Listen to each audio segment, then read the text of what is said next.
High hello' welcome back to my channel Lohit blog. আৰু মই আজি আপোনালোকক দেখাম বাজাজ Ct110X খন। ইয়াৰ এক্স-শ্ব'ৰুম প্ৰাইচ, অনৰোড প্ৰাইচ কিমান আৰু ল' ডাউন পে'মেণ্ট কিমান কৰিব লাগিব সকলোখিনি ক'ম। আৰু এইটো ক'ৰ পৰা কিনিব লাগিব সকলোখিনি ক'ম। তুমি এতিয়ালৈকে যদি মোৰ চেনেলটো কোনোবাই ছাবস্ক্ৰাইব কৰা নাই, প্লিজ ছাবস্ক্ৰাইব কৰি দিব আৰু কাষত থকা বেল আইকনটো প্ৰেছ কৰি দিবলৈ নাপাহৰিব। তেন্তে ব'লক ভিডিঅ'টো আৰম্ভ কৰোঁগৈ।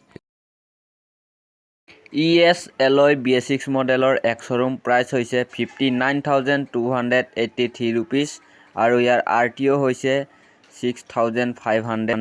ইঞ্চুৰেঞ্চ হৈছে 5,566 ৰুপিজ আৰু ইয়াৰ অনৰোড প্ৰাইচ গোলাঘাট শ্ব'ৰুমত 71,349 ৰুপিজ।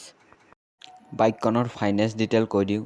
ল' ডাউন পে'মেণ্ট কৰিব লাগিব 15,000 টকা। লোন এমাউণ্ট হৈ যাব 56,349 ৰুপিজ লোন এমাউণ্ট হৈ যাব আৰু ইণ্টাৰেষ্ট হৈ যাব 12% আৰু টিনাৰ হৈ যাব 36 মন্থ আৰু মন্থলি EMI আহিব, যিটো আপোনাৰ মন্থলি EMI আহিব 2,083 ৰুপিজ। আপোনাৰ মন্থলি EMI আহিব 2,083 টকা আপোনাৰ মন্থলি EMI আহিব আৰু টোটেল কষ্ট হৈ যাব বাইকখনৰ 89,988 ৰুপিজ।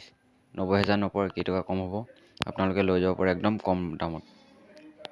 এতিয়ালৈকে যদি কোনোবা মোৰ চেনেলটো ছাবস্ক্ৰাইব কৰা নাই, প্লিজ ছাবস্ক্ৰাইব কৰি দিব আৰু কাষত থকা বেল আইকনটো প্ৰেছ কৰি দিবলৈ নাপাহৰিব। তেন্তে জয় আই অসম।